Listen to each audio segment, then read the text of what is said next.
queridos alunos, queridas alunas, sejam bem-vindos a mais uma aula do nosso fortalecimento pedagógico para sextos e sétimos anos da disciplina de Geografia. Eu sou o professor Gustavo Lima e hoje nós vamos falar sobre industrialização e urbanização no território brasileiro. Então a gente tem muita coisa para mostrar, então vamos dar início à nossa aula. Como era o Brasil antes da industrialização? Antes do processo de industrialização, havia a proibição de implementação de indústrias na colônia entre 1500 e 1808, para favorecer a metrópole. Então, a colônia era proibida de ter indústrias. O Brasil foi exclusivamente artesanal por quase 300 anos, salvo o caso dos engenhos de açúcar. E aí, em 1808, com a chegada da família real portuguesa no Brasil, iniciou-se o processo de implantação de indústrias.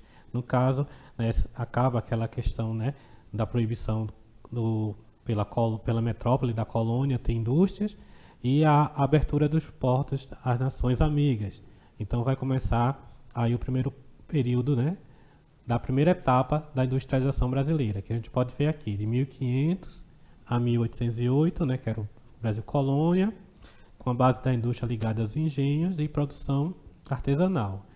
E aí, na segunda etapa lá, de 1808 a 1930, né, com a chegada da família portuguesa em 1808, o declínio do café, que a gente vai falar com mais detalhe um pouco mais na frente, a tarifa às alves branco e indústria ligada à produção de alimentos, tecidos e outros. Essa tarifa alves branco, ela deu até um impulsionamento realmente na questão da indústria no Brasil, porque logo ali, depois, né, da chegada da família real, ali os tratados que foram feitos, né, depois de 1810, né, colocavam uma porcentagem pequena, né, de imposto nos produtos que vinham de fora. E a partir da tarifa alves branco, então houve um aumento. Por exemplo, se você não tivesse um produto equivalente fabricado no Brasil, então ficaria em torno de 30%.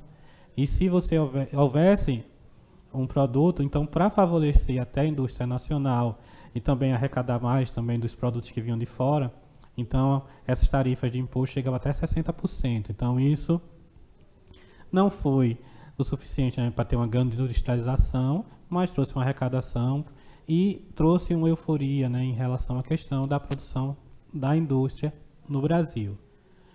A terceira etapa, de 1930 a 1955, com a construção de vias de circulação de mercadorias, matérias-primas e pessoas, e também de estatais, né? E a quarta etapa, que tem início em 1955, com a abertura da economia e das fronteiras produtivas, novas frentes industriais, né? E implementação de moeda atual. Pronto. A industrialização brasileira, ela recebe um investimento ali entre 1930 a 1950 do setor industrial, recebeu investimento dos cafeicultores, né? Também houve a chegada dos imigrantes estrangeiros que trouxeram técnicas industriais, né? Muitas vinham fugindo de perseguições, da guerra, né? A difícil importação de produtos em decorrência da Primeira Guerra Mundial também foi um fator que ajudou ao processo industrial do Brasil e o começo da formação da classe média urbana consumidora. Então, veja bem, até essa época, em 1930, o Brasil era um país agroexportador, né? Ele exportava muitos produtos agrícolas e o café era o principal produto produzido ali no Sudeste. E ele vendia esse produto para o mercado externo e comprava produtos industrializados de fora. Então, quando naquele período, em 1929, tem a crise dos Estados Unidos, que era um grande comprador de café do Brasil, sem ter esse mercado aberto, aí teve o período de guerra na Europa também, que também fechou muito a questão das indústrias, né? O Brasil também não tinha muito de quem comprar mais os produtos importados, então sem poder vender o café e comprar produtos importados, então houve um movimento de que o dinheiro, o capital que era investido no café, fosse colocado para desenvolver indústrias para produzir aqueles produtos que antigamente eram exportados. Então é uma política conhecida como política de substituição de importações. Então, essa relação da crise do café também com as guerras e os períodos até também da crise econômica nos Estados Unidos influenciaram muito, né, foram determinantes para a industrialização brasileira, para que se tirasse o foco só do setor agrário e colocasse mais atenção na indústria, né, para o desenvolvimento da indústria. Aqui, café, crise e industrialização. Em 1920, o maior interesse em investimento econômico no país era direcionado para ampliação e exportação do café. Após a crise do modelo agrário exportador, em 1929, alguns olhares voltaram-se para a indústria. Com isso, investimentos passaram a ser direcionados para atividades urbanas, como as indústrias. A atividade cafeira, né, que durou ali de 1850 a 1930, tinha ampla infraestrutura de capital, mão de obra, tinha um mercado consumidor, energia e transportes.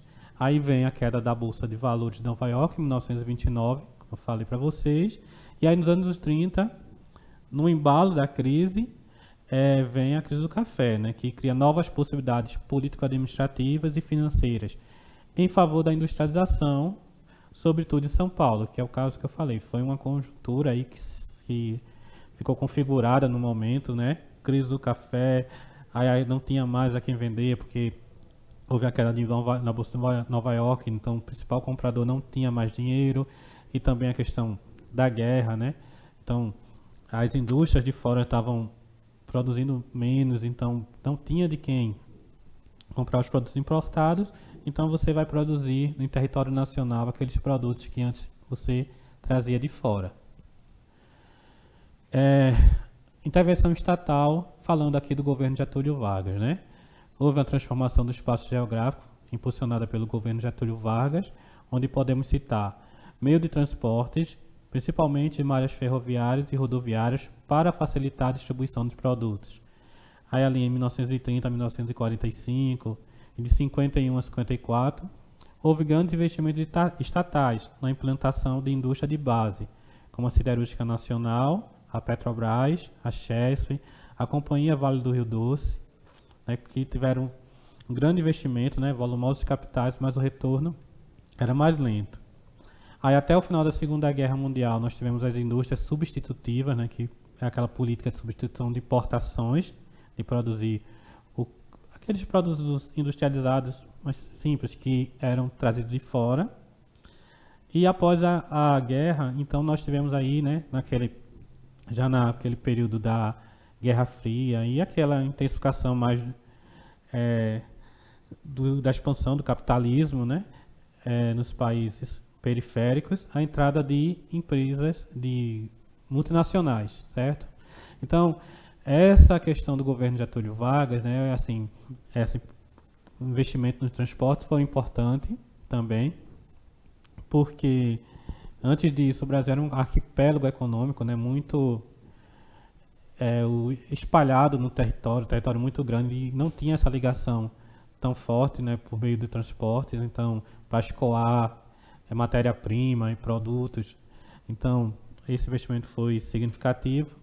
E também chama a atenção, né, vocês vão sempre escutar muito isso quando falar de Getúlio Vargas, na criação de estatais para desenvolver, né, o mercado, abastecer, né, as indústrias, né, com matérias-primas processadas, que vão impulsionar também a indústria no Brasil, né? Então, Petrobras, a Vale do Rio Doce, a Siderúrgica Nacional. Então, grande importância do Getúlio Vargas no desenvolvimento. No governo JK, né, com o Juscelino Kubitschek, que governou entre 1956 a 1960, ele é considerado um nacional desenvolvimentista, né? Então, tem algumas características como internacionalização da economia e desenvolvimento das áreas urbanas, como a construção de Brasília, né, para ser a capital. Tem um plano de metas que eram grandes investimentos estatais no setor de energia e transporte, com a meta de desenvolver o Brasil, né, era 50 anos em 5, né, promover todo o desenvolvimento, tirar o atraso industrial e econômico que havia no Brasil, com a entrada maciça de capital estrangeiro em novos setores industriais, como de automóveis, eletrodomésticos, máquinas, equipamentos e químico-farmacêutico, e aí consequências. Houve um aumento da dívida externa, inflação, e a concentração da indústria na região sudeste, né? Juscelino também foi responsável por criar a Sudene, Sudan, a Sudeco, a Sudesul, a Codevasf, entre outras instituições que eram com o objetivo, né, de você fazer planejamento de desenvolvimento do Brasil. Então, a Sudene, a Superintendência aqui do Nordeste, Desenvolvimento do Nordeste, que é aquela foto ali, fica ali perto da Universidade Federal de Pernambuco. Então, era para onde dali saíam os planos de desenvolvimento para o Brasil, né? Governo João Goulart, que tem um plano trienal com reformas de base, agrária e tributária, administrativa, bancária e educacional, sem responsabilidade pela produção industrial. O plano foi elaborado por Celso Furtado para combater a inflação e desenvolver o país, porém falhou. E também tem a ditadura militar, né, que é importante, 1964 a 1985, um milagre econômico, que colocou o Brasil apontando aí entre as maiores economias do mundo, com elevados índices de crescimento econômico, né, PIB de 10%, uma política industrial também de internacionalização e estatização da economia nacional, expansão do consumo, facilidade de crédito, aumento das exportações de produtos industrializados e, consequentemente, da dívida externa também. Em 1973 até 79, a crise do petróleo e o aumento dos juros internacionais, né, provocou uma crise econômica e, com isso, achatamento salarial e aumento da desigualdade e exclusão social. E as últimas décadas, né, que é o século XX, os anos 80, considerado a década perdida, vários planos econômicos. Os anos 90 tem um governo Collor, com neoliberalismo e privatizações, né, e o governo de Collor acabou com o impeachment, né, com o impedimento e o afastamento do presidente.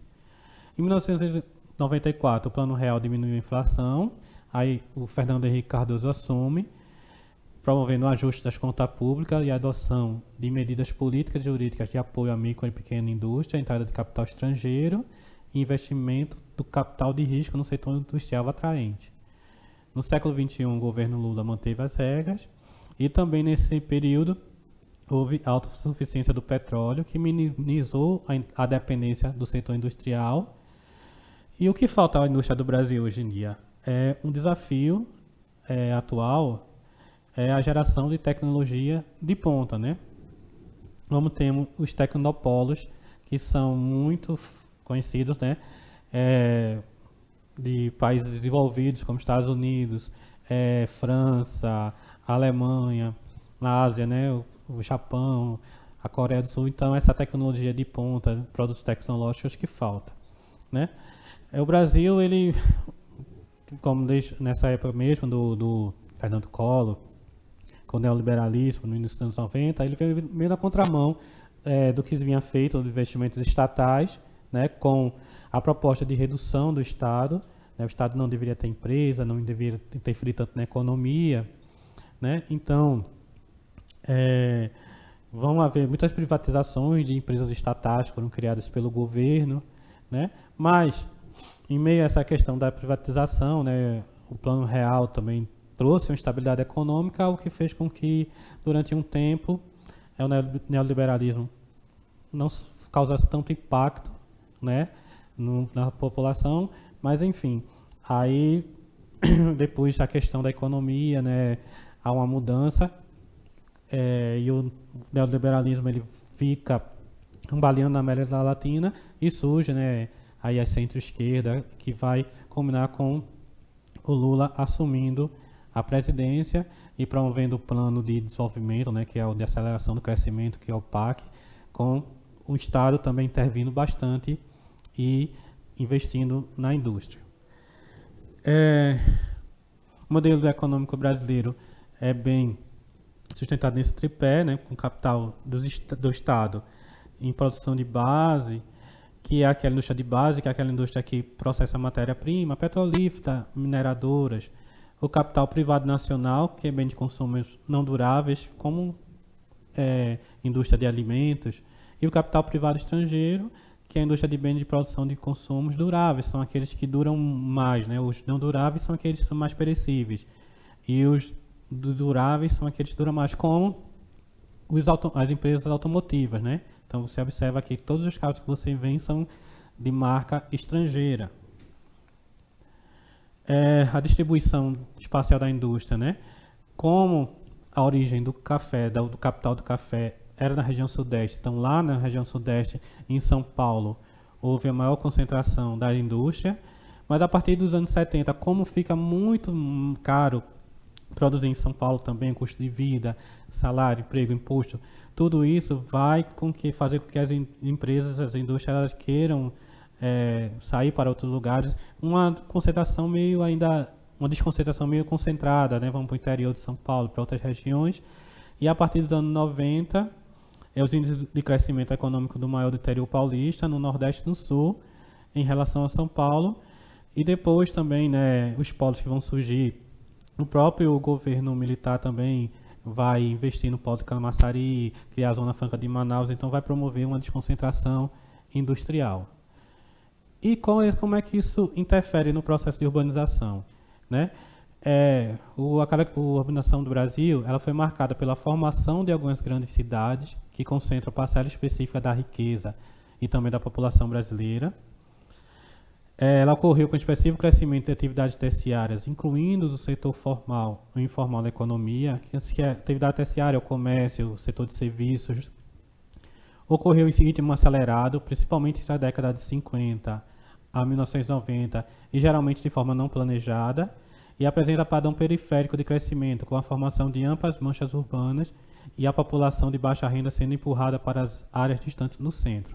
Ou seja, o Brasil vivia um período e não tinha, né, uma economia tão forte, então quando a indústria vai surgindo, então ela vai agir como um fator atrativo. Então muitas pessoas vão se deslocar para grandes cidades, promovendo o processo de urbanização, onde a população rural ela vai começar a crescer em ritmo mais lento e a população urbana crescendo um ritmo mais acelerado que a população rural, né?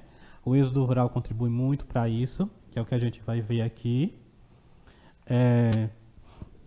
E na década de 70, o número de habitantes morantes na cidade foi pela primeira vez maior do que a população que vivia na zona rural. Então aqui um conceito de urbanização, que é o processo de crescimento e surgimento das cidades, que ocorreu em vários momentos da história do Brasil, mas foi no século XX que ela ocorreu na sua forma mais extensa no Brasil, em decorrência da industrialização e da modernização de práticas agrícolas. Ou seja, quando você vai ter o advento, né, das indústrias, onde elas vão se espalhando, vão surgindo nas cidades, então muita gente vai se deslocar do campo, de lugares, né, como do Nordeste, que é região de seca, que não tem tanto investimento, para procurar uma qualidade de vida melhor, ou pelo menos um emprego na indústria. E quando essa industrialização ela chega no campo, com máquinas também sofisticadas, que fazem o trabalho de vários homens, então ela vai levar desemprego ao campo, e essas pessoas que estão desempregadas no campo, elas vão para a cidade à procura de emprego. Então, é a partir desse processo de industrialização que está completamente ligado à urbanização brasileira. Por quê? Porque vai fazendo com o deslocamento da população rural em direção ao campo, à cidade, perdão, fazendo com que a população urbana ela cresça num ritmo mais acelerado, e é isso que a gente chama de processo de urbanização. É quando a população urbana ela cresce num ritmo mais acelerado do que a população rural. E a gente vai ter aqui o êxodo rural, que é um grande fator que vai impulsionar, né, essa urbanização. Então, os principais motivos para o êxodo rural é a implantação de indústria nas cidades brasileiras, que atraiu muitas pessoas da zona rural para a urbana em busca de trabalho e melhores condições de vida, e a implantação de máquinas nas atividades do meio agrário, que substituíram a mão de obra assalariada, que foi aquilo que eu acabei de falar. Também a concentração de terra na mão de poucos proprietários que tinham como comprar as máquinas e os produtos agrícolas.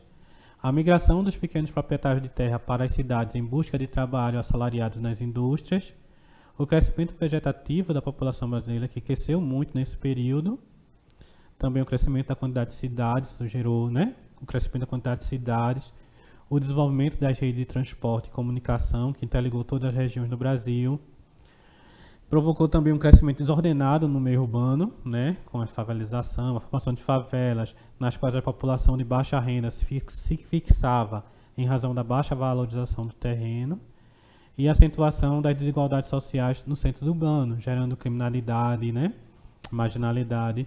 Então, também tem esse fator, né, que é a questão do quando as máquinas e esse desenvolvimento ele chega no campo, nem todo mundo tinha dinheiro para bancar. Então, aqueles grandes produtores, eles levavam vantagem em cima dos pequenos proprietários, compravam a terra desses proprietários, e isso gerou uma concentração de terra, né, na mão de poucos, e desses pequenos proprietários, eles sem ter, né, como se manter no campo, perdiam suas terras e iam para as cidades tentar a vida, tentar emprego na indústria. Então, essa é a ligação, gente, que a gente tem entre o processo de industrialização e urbanização dentro do território brasileiro, né? É um assunto muito riquíssimo, né? Vale a pena você pesquisar mais, converse com o seu professor, dê uma lidinha no livro, pesquise mais, veja vídeo na internet, aprofunde o assunto. Eu espero que vocês tenham gostado dessa aula e a gente se vê, eu me despeço aqui, até a próxima aula, um abraço.